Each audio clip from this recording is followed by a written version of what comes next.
Well, DeMarco Morgan joins us now by phone from Pigeon Forge, Tennessee. DeMarco, your reporting last night was remarkable with Jamie Yuccas at 7 p.m. last night. You're near the heart of the destruction. Last night we could see the smokes and the flames. What are you seeing right now?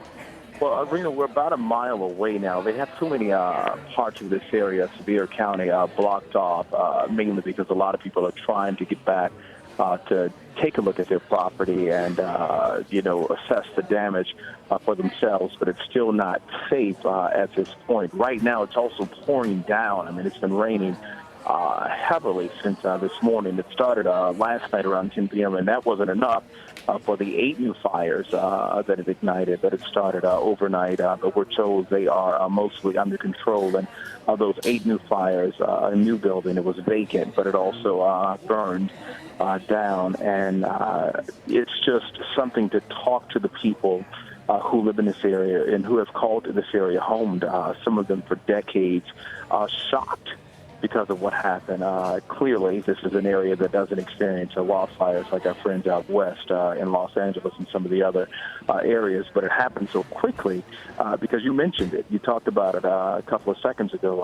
Hurricane force winds more than 80 miles per hour, but right now we're just seeing people who are distressed, again, trying to get home, trying to see if there's anything left out, but we're hearing so many reports that there are so many damaged structures and buildings that officials still can't get an exact number. So their main concern right now and their main mission is still a search and rescue effort right now. And Rena, as far as the shelters here, last evening we had about 2,000. It dropped to about 1,000 this morning, and now the new numbers are 300 people are in shelters. 45 people now injured. 14 who suffered burn injuries, and then you talked about it, the death toll has gone from 3 to 4. Wow, DeMarco, before I let you go, what are things looking like for the people near the fire zone in the days ahead? Well, I think now it's a little hard for us to tell what it's looking like. Most of the fires are completely under control. Hopefully with this rain, I don't even think forecasters predicted this much rain to fall.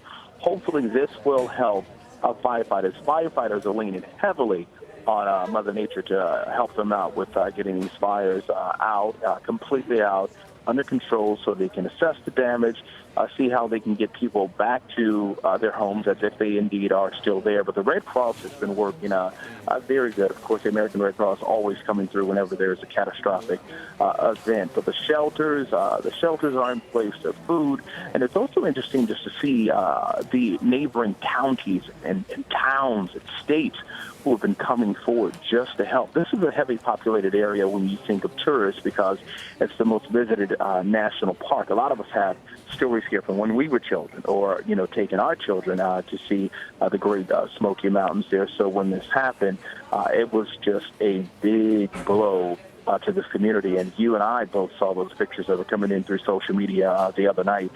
You had people still standing in their homes, in restaurants, in the hotel, and you could see like the fire just, a feet away. So these people had no time but to grab what they had on their back, to grab the clothes on their back, the kids, and get out. Some of them had to leave pets behind, unfortunately. So I think everybody's hoping for the best.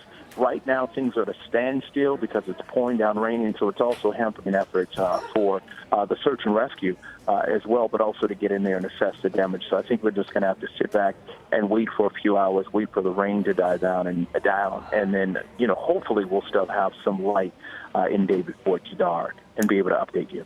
DeMarco Morgan, great reporting from the front lines of this wildfire. Thank you. Thanks, Serena. Good to talk to you. Well, turning now to more natural disasters sweeping across the South, the National Weather Service has issued a tornado watch for parts of Alabama, Florida, and Georgia. This comes after a string of tornadoes and severe storms swept through parts of the South overnight, killing 5 people and injuring more than a dozen people. Police in northeastern Alabama say that 3 people died after a tornado destroyed their mobile home. 7 others, including 3 children, were injured when a tornado demolished a nearby daycare center. In southern Tennessee, another tornado killed a husband and a wife. The storms knocked down power lines through the region, leaving thousands without electricity overnight.